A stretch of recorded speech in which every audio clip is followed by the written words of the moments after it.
एक भिखारी लड़का भीख मांग रहा होता है, भीख मांगते हुए गुजर रहा था।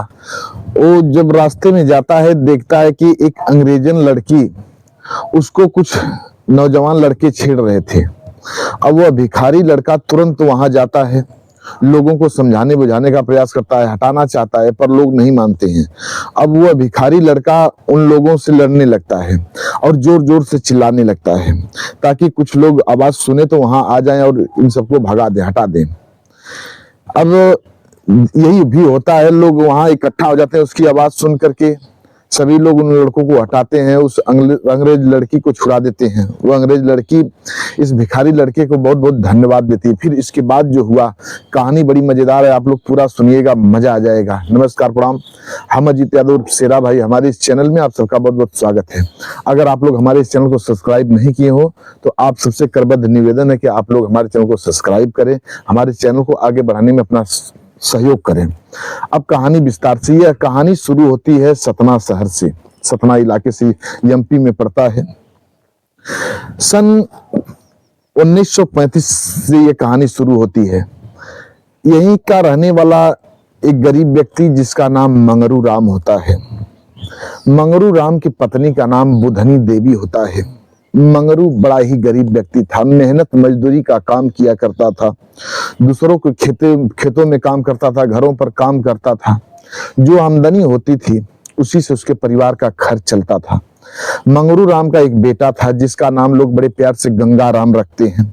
गंगा राम बड़ा ही खूबसूरत लड़का था, पर मंगरू राम अपने बच्चे को पढ़ा न सके। उस वक्त इतनी ज्यादा गरीबी थी कि अपने बच्चे को पढ़ा नहीं पाए। एक दिन की बात है, भोरे भोरे मंगरू राम खेत में काम करने के लिए जा रहे थे। अचानक रास्ते में उन्हें एक सर्प डस लेता है। मंगरू राम कुछ देर बाद दवा नहीं करा पाते हैं, इतना पैसा नहीं था कि वो हॉस्पिटल जा सके। मंगरू राम की रास्ते में मौत हो जाती है। इस बात को सुन करके, खबर को सुन करके मंगरू राम का बेटा गंगा राम और उनकी पत्नी बुधनी देवी फूट फूट करके रोती हैं। गंगा राम किसी तरह से अपने पिता की अंत्येष्टि संस्कार करता है, गांव घर के लोगों की मदद को लेता है। गांव घर के लोगों की मदद को लेकर के गंगा राम अपने पिता मंगरू राम की अंत्येष्टि संस्कार करता है। धीरे धीरे कुछ दिन व्यतीत होता है। अब गंगा राम भी मेहनत मजदूरी करने लगा ताकि अपने माँ को खिला सके और स्वयं अपना खर्चा देख सके। इसलिए गंगा राम भी मेहनत मजदूरी का काम करने लगता है। धीरे धीरे समय व्यतीत होता है। एक दिन गंगा राम की जो माँ थी बुधनी देवी, उनका तबीयत खराब हो जाता है। गंगा राम बहुत दवा कराता है पर उनकी माँ ठीक नहीं होती हैं।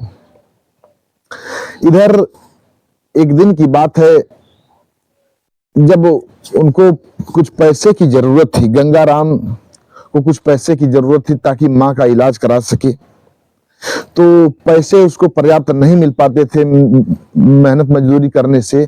तो गंगा राम भीख मांगना आरंभ करता है। एक रोज भीख मांगते हुए रास्ते से गुजर रहा था। कुछ दूर अपने घर से जाता है, रास्ते में देखता है तो एक बड़ी खूबसूरत अंग्रेजन लड़की थी, उसे दो नौजवान लड़के छेड़ रहे थे। अब जब गंगा राम की नजर उस अंग्रेजन लड़की पे पड़ती है कि दो नौजवान लड़के छेड़ रहे हैं, गंगा राम वहां पहुंच जाता है।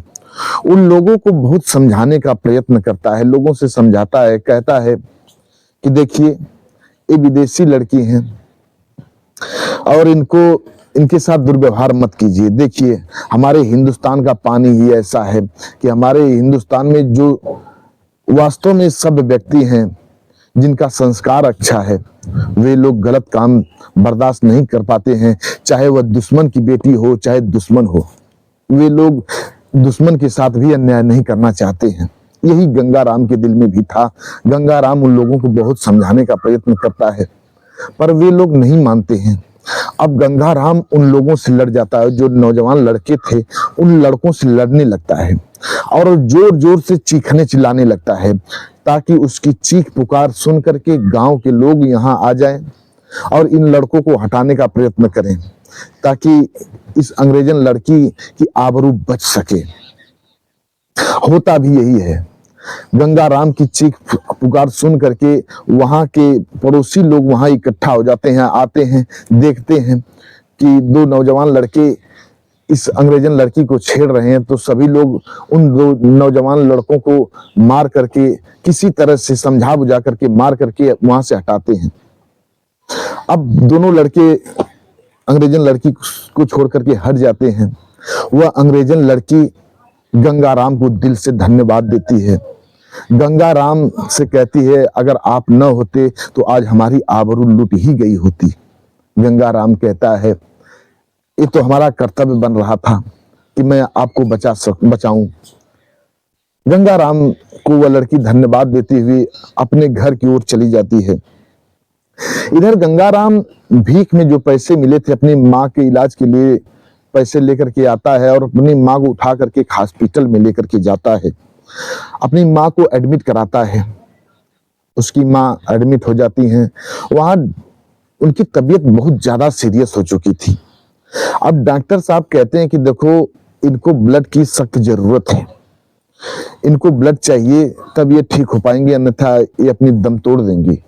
गंगाराम रोने लगता है। गंगाराम कहता है, ठीक है साहब, तो हमारा ब्लड निकाल दीजिए और हमारी माँ को चढ़ा दीजिए। डॉक्टर साहब गंगाराम को लेकर के जाते हैं, उसका ब्लड निकालते हैं, उसकी माँ में ब्लड चढ़ाते हैं डॉक्टर साहब। फिर इसके बाद डॉक्टर साहब कहते हैं, गंगाराम, ब्लड आप ही का ब्लड पर्याप्त नहीं हो पाएगा, अब इनको और ब्लड चाहिए। गंगाराम कहता है, साहब हमारे आगे पीछे कोई नहीं है, मैं कहां से ब्लड लाऊं, आप ही कृपा कर देते तो मैं आपका सारा पैसा जमा कर देता। डॉक्टर साहब कहते हैं, नहीं, ब्लड बैंक में ब्लड देना बहुत जरूरी होता है, तब ब्लड बैंक से ब्लड दिया जाता है। अब गंगाराम ये बेतनी बात सुनता है तो सोचने पर मजबूर हो जाता है कि हे भगवान, क्या करूं, अपनी माँ की जान कैसे बचाऊं। अब गंगाराम रोता हुआ हॉस्पिटल के बाहर आता है। हॉस्पिटल के गेट पर आकर के बैठ करके रोने लगता है। इतनी में देखता है कि वह अंग्रेजन लड़की, जिस लड़की को गंगाराम बचाया था, वह लड़की उसी रास्ते से गुजर रही थी। तांगा होता है, वो अक्सर घोड़ों से वो तांगा चलता है, उसी तांगे में वह लड़की बैठ करके गुजर रही थी। गंगाराम को देखती है वह लड़की की गंगाराम हॉस्पिटल के गेट पर बैठ करके रो रहा है। वह लड़की उस तांगे से उतर जाती है। उतरने के बाद गंगाराम के पास पहुंचती है। गंगाराम के पास जाकर के पूछती है कि गंगाराम, क्या हुआ तुम्हें? आप सबको बता दे, आप सबको नहीं बता पाए, उस लड़की का नाम रोजी बेब होता है। वह लड़की रोजी बेब जाकर के पूछती है, गंगाराम क्या हुआ है, क्यों रो रहे हो? तब गंगाराम रोजी बेब से कहता है, मैडम, हमारी माँ की तबीयत बहुत सीरियस है, खराब है, और माँ को ब्लड चाहिए। हमने अपना ब्लड दिया, पर और ब्लड की जरूरत है। अगर ब्लड नहीं मिल पाएगा हमारी माँ मर जाएगी। मैं यही सोच रहा हूँ कि हमारे आगे पीछे कोई नहीं है जो हमारी माँ को ब्लड दे सके और मेरी माँ बच सके। अब वह लड़की जब सुनती है रोजी बेब, वह कहती, बस इतनी सी बात? अरे गंगाराम, एक बार तुम मुझसे कहता तो मैं यह काम कर देती, तुम मुझसे क्यों नहीं कहा? गंगाराम कहा कि मैडम, मैं आपसे कैसे कह सकता हूँ। वह रोजी बेब तुरंत हॉस्पिटल में जाती है, डॉक्टर साहब से मिलती है, कहती है, डॉक्टर साहब कितना ब्लड चाहिए, हमारा ब्लड निकाल लीजिए। डॉक्टर साहब से जब इतनी बात कहती है, डॉक्टर साहब रोजी बेब का ब्लड निकालते हैं और गंगाराम की माँ बुधनी देवी को ब्लड चढ़ाते हैं अपने ब्लड बैंक से ला करके। अब धीरे धीरे बुधनी देवी ठीक हो जाती है। इधर रोजी बेब अपने घर चली जाती है। जब गंगाराम की माँ ठीक हो जाती है, गंगाराम अपनी माँ को लेकर के अपने घर पर आता है। अब रोजी बेब धीरे धीरे गंगाराम के घर भी आने जाने लगती है। धीरे धीरे गंगाराम के घर जब आने जाने लगती है तो दोनों में नजदीकियां बढ़ने लगती है। अब रोजी बेब को गंगाराम से धीरे धीरे मोहब्बत हो जाती है। रोजी बेब गंगाराम से प्यार करने लगती है।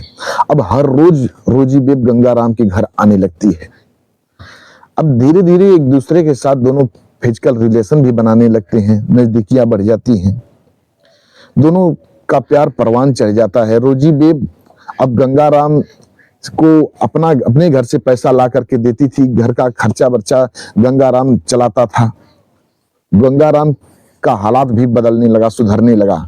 रोजी बेब कहती है अब तुम्हें भीख मांगने की कोई जरूरत नहीं है, भीख मांगना बंद करा देती है रोजी बेब, और अपने पिता से कह करके एक नौकरी दिलवा देती है। गंगाराम नौकरी करने लगता है। रोजी बेब के साथ जब प्यार बढ़ने लगता है तो रोजी बेब कहती है गंगाराम अब मैं तुम्हारी पत्नी बनना चाहती हूँ। गंगाराम कहता है कैसे मुमकिन हो सकता है, पता नहीं आपके घर वाले तैयार होंगे या नहीं होंगे। इतने में सन 1947 को जो हमारा देश आजाद हुआ, तब अब सभी अंग्रेज जो थे अपने अपने वतन जाने की तैयारी करते हैं, इंग्लैंड जाने की तैयारी करते हैं। इधर रोजी बेब के घर वाले भी इंग्लैंड जाने की तैयारी कर देते हैं। जब घर जाने की तैयारी करते हैं तो रोजी बेब अपने घर वालों से कहती है देखिए मैं गंगाराम से मोहब्बत करती हूँ, मैं गंगाराम से शादी करना चाहती हूँ और मैं यही रहूंगी, अब मैं इंग्लैंड नहीं जाऊंगी आप लोगों के साथ। रोजी बेब के घर वाले रोजी बेब को बहुत समझाने का प्रयत्न करते हैं कि बेटी यहाँ रहना ठीक नहीं है, तुम चलो अपने घर चलो। तब रोजी बेब जिद कर बैठती है, कहती नहीं मुझे गंगाराम से शादी करना है और मैं यही रहूंगी, मुझे अब इंग्लैंड नहीं जाना है। तब लोग कहते हैं कि ठीक है तुम गंगाराम से शादी करो, पर मुझे गंगाराम की परीक्षा लेना है, देखता हूं क्या गंगाराम तुम्हारा साथ देता है या नहीं देता है। रोजी बेब कहती है ठीक है जैसी आपकी मर्जी।